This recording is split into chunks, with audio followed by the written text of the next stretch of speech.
We are so lucky. We're lucky that it waited this long, right? July 1st would have been average for that first 100-degree day of the year. So we're going to come in, I think, at July 24th, tomorrow. 100 degrees. We're calling it in North Texas. And as a result, we are now included in this heat alert map that is really, we're dotting the map for the Mississippi River Valley down into North Texas and now into the Ohio River Valley as well. But that heat advisory for us in North Texas is for those feels like temperatures over 105 degrees. In fact, 105 to 107, not only tomorrow, but also Friday. And I think some parts of North Texas will also see that into Saturday. For that reason, first alert weather days for the next couple of days because this is our first heat advisory of the year. Yes, we see this summer heat in North Texas, but heat is the #1 weather related killer in the United States. It sneaks up on you. So this is that added reminder to make sure you're staying hydrated. Take breaks in the AC and the shade if you are spending time outdoors.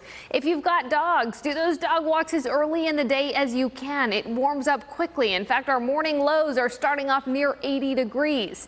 And here's a look at some of those forecast highs next couple of days. 100 tomorrow, but feels like 105. Friday, 101 feels like 106. Now notice Saturday, a dip in temperatures back to the upper 90s, the air temperature, but the humidity ramps up. This weekend will be very muggy. So as a result, that heat index still near 106 as we head into Saturday. Plan for a very warm stretch. In fact, the warmest that we have seen so far this year in North Texas. Here's those feels like temperatures across the region tomorrow. 105 for Fort Worth and for Dallas, 103 for Denton, 105 for Decatur.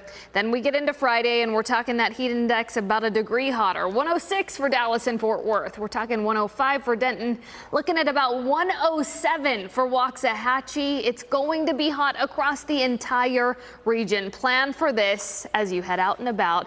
And again, make sure you're taking those heat precautions. Now, I want to give you a look at why we're seeing that little bit of a dip in temperatures into the upcoming weekend. It is thanks to this area of low pressure in the tropics. Given this 10% chance of development over the next few days, I do not think this becomes a named storm, but it is bringing rain to the Gulf Coast. It will bring us an isolated shower chance into this weekend, Saturday, Sunday, mainly for East Texas. Primarily, it's just going to increase our cloud coverage. That limits our air temperature, but it will also increase our atmospheric moisture, which means feels like temperatures will still be well over that 100-degree mark even into Saturday and Sunday. Plan for that.